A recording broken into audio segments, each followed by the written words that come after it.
Imagine a country where freedom is a mirage, and every step, every breath is controlled. Welcome to North Korea, one of the most closed-off and strict countries in the world. We will journey there through smuggled photographs that reveal the secrets of life behind the Iron Curtain. My name is Knox, and today I will show you how children work hard under the watch of soldiers instead of going to school. Families are punished for the misdeeds of their ancestors, and citizens live in constant fear under the gaze of total control. Child labor in North Korea is an everyday reality.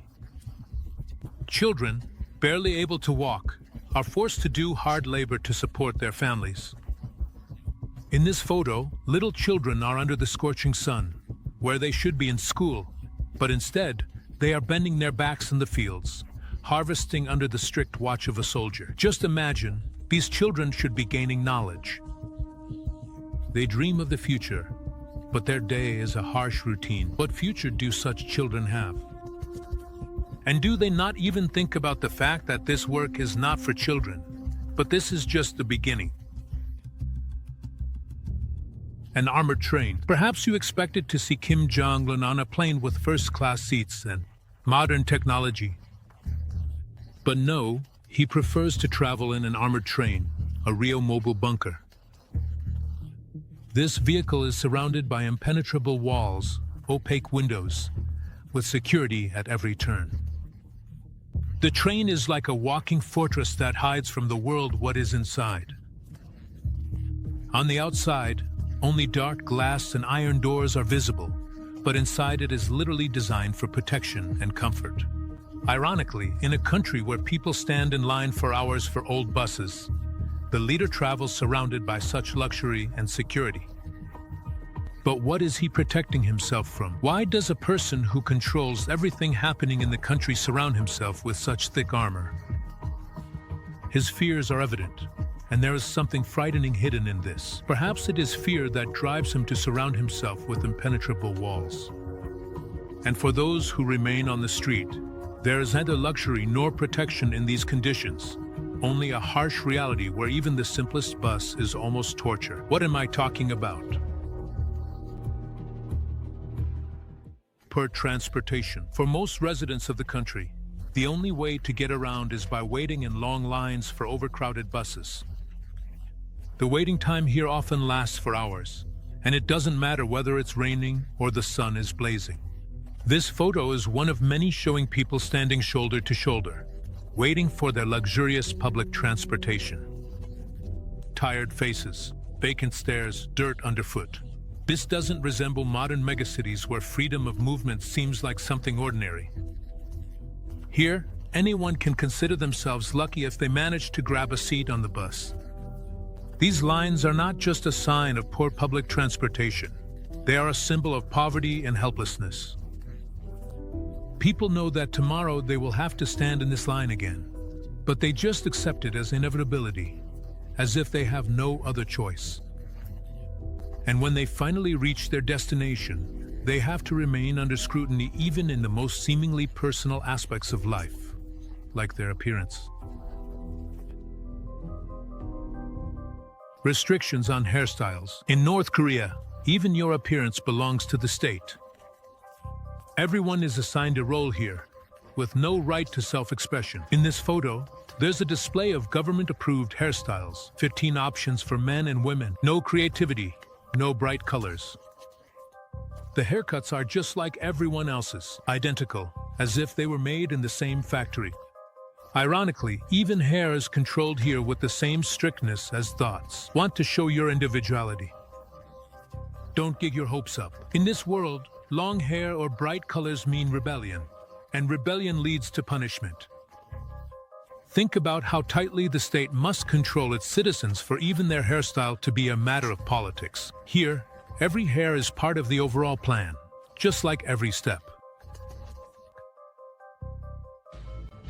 Women traffic controllers. On the streets of Pyongyang, you can encounter unusual traffic controllers, and the women traffic controllers, with their refined movements, make you think of a ritual. These girls stand at intersections, directing traffic as if they were actors in a performance, not just workers. Their movements are precise, synchronized, as if they were mechanical. Every movement is calculated, and there isn't a single unnecessary gesture. These girls seem to live within a choreography designed to emphasize the order and discipline demanded by the regime.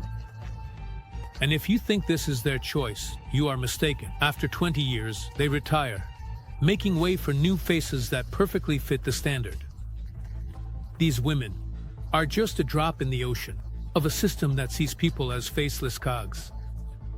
If even the movement on the streets is governed by strict protocol, imagine what they do to those who try to choose clothing according to their own taste. A formal dress code. In North Korea, even your clothing doesn't belong to you. The dress code is as strict as the law, and any deviation from the norm raises suspicion. In this photo, young people are standing at a mass event, dressed in solid-colored suits that lack any individual traits. They all look the same, as if they merged into one faceless crowd. Bright colors, trendy details. Not a chance. Everyone looks as dictated by the regime. And this is not just a matter of taste. It is a symbol of absolute control. Here, individuality is erased with clothing, leaving only obedience. Imagine having to wear the same thing every day as a sign of submission to the system. Even your appearance becomes a tool of propaganda. And when people live in such conditions, it's hard to expect freedom in anything else, especially regarding labor. A slave labor camp. The labor camps of North Korea are not just a workplace. They are places of suffering where human life is devalued to a minimum. In this photo, women are working in harsh conditions, under constant surveillance by guards. They toil endlessly in the presence of vigilant soldiers who ensure that they do not take a single step out of line. These women are like slaves, and their lives are an endless toil, with no hope for a break. There are no holidays, no days off, and every day is a repetition of the last.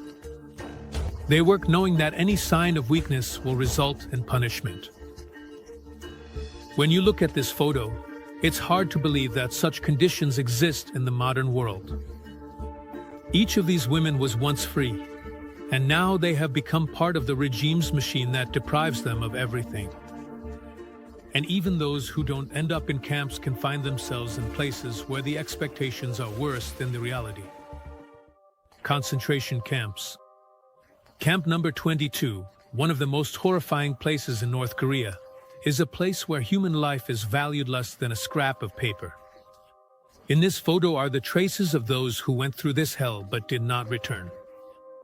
Former prisoners described it as a place where people lost limbs, were deprived of food and water, and the only reward for survival was death.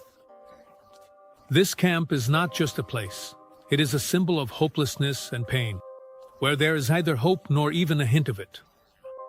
This is a place where everything a person has is taken in the name of the state, and if these walls could speak, they would tell of thousands of lives destroyed for the sake of the regime's false security. Every corner of this camp holds the echo of those who went through its horrors but never returned. For those who survived and managed to leave the camp's walls, there is only one choice left: to return to the streets where poverty and helplessness reign. And many of those who remain still live in the shadow of hopelessness. Beggars on the streets. They say there is no poverty in North Korea, but those who live here see a different picture. In this photo are weary people begging right on the street. Their faces are a reflection of pain and fear, and their clothing is a reminder that state assistance here is just a myth. They sit on dirty sidewalks, surrounded by indifferent gazes, because no one has the ability to help. In a country where all resources go to military needs and maintaining power, the poor are left without means to survive. For them, every day is a struggle for existence, and none of them have hope for change. These people know that their future is just another day of poverty, which can end at any moment. They hold plates in their hands that contain nothing but emptiness, just like in their lives.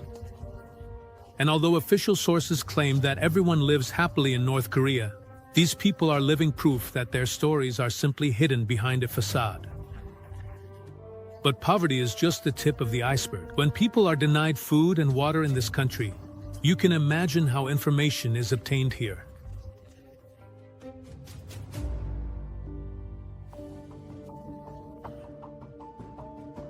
In this photo is an old, dusty radio tuned to the only state channel. In North Korea, access to information is strictly controlled, and this radio is one of the few sources to which citizens can learn about the news. But these news are just echoes of reality, carefully filtered by the state.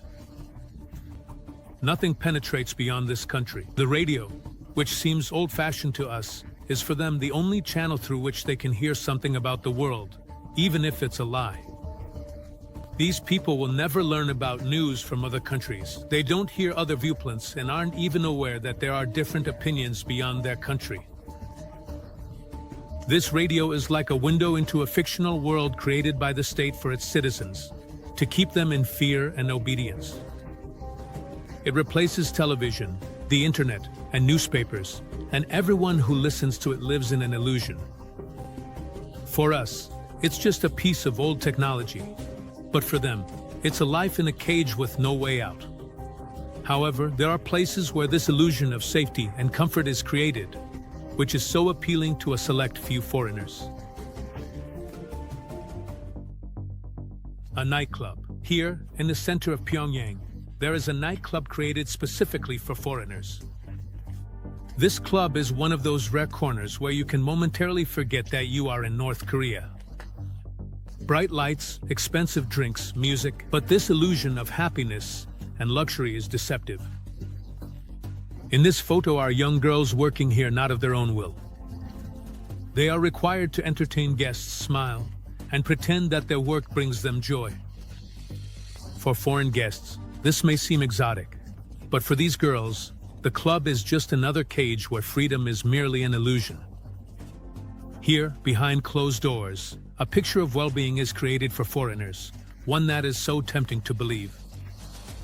But behind this luxury lies a harsh truth. This place, like all of Pyongyang, is just a facade, and those who work here know that their joy is fake, their work is not a choice. When the club doors close, they return to a world where there is no room for joy or smiles. And behind the doors of this club, in a country where there are no real comforts, even the small construction achievements made for show are crumbling. Poor construction. In North Korea, buildings are built to make an impression, but not to ensure that their residents feel safe. In this photo, one of those houses is shown, whose exterior hides numerous defects. Smooth facades, bright colors, but step inside, and you'll find cracks, a lack of materials, and low safety standards. These buildings look like they were erected for show, not for living. They seem to symbolize the empty promises made by the regime. When people move into these houses, they realize that it's all just a hollow picture created to maintain the myth of progress. Residents of these houses live with the constant threat that the walls could collapse at any moment. They know that the government spent its resources not on creating safe conditions, but on ostentatious luxury for foreign guests. There's nothing solid in this house, just like in the lives of those forced to live in it. And even if they find shelter inside their homes, they will still have to bow to the state and its leaders. The cult of portraits. In North Korea, every home is not just a place to live, but a miniature temple where family members are required to bow daily before the ruling dynasty. Portraits of the leaders must hang in every main room of the house. They cannot be taken down, cannot be moved, and they must always be in perfect condition. In this photo is the interior of one of the apartments, where portraits of the country's leaders hang on the wall. These images are not just decor. They are a mandatory element of daily life that imposes its presence in every home. The portraits must be clean, and special patrols regularly check this. If a speck of dust or a stain is found anywhere, it can lead to severe punishment. Think about that for a minute. You have no right to personal space, even in your own home. The eyes of the leaders watch over you, as if reminding you that even within four walls, you are not alone. You are not just cleaning your room. You are maintaining the cleanliness of respect.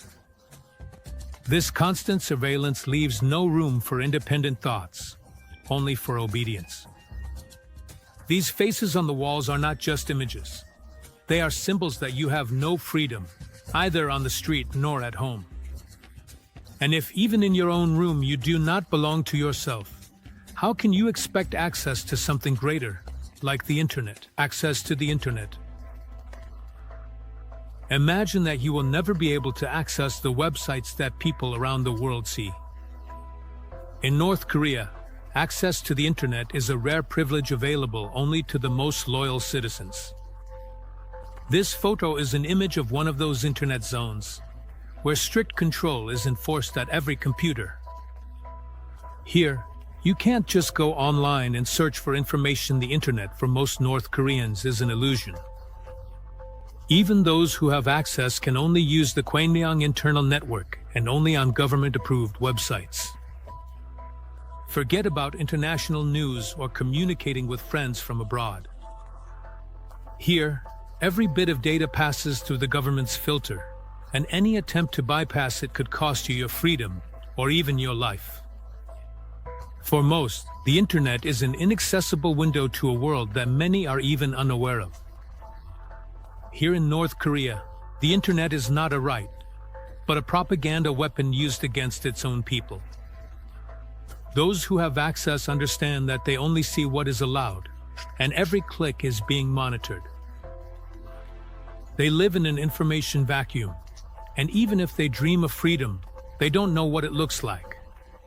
Those who dare to break the rules and flee abroad face an even harsher reality.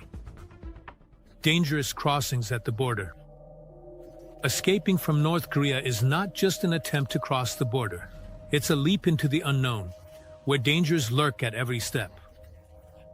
This photo shows a section of the border where one American soldier risked his life trying to escape into North Korea. The border between North and South Korea is not just a line, it's a territory soaked in fear and tension. Patrols, barbed wire, armed guards, any attempt to cross it can result in a death sentence. Those few who dare to escape know they have minimal chances, but they go for it anyway because life in an open-air prison is unbearable. This stretch of the border is like an invisible wall between the world and dystopia. People willing to throw themselves into it do so knowing they might not make it. But for them, even death in the attempt to escape is better than a life under eternal control. Every escape is a step toward freedom, but also a leap into the unknown, where every next moment could be the last. And even if they successfully slip across the border, they will live remembering every moment of hunger and malnutrition they experienced in their homeland.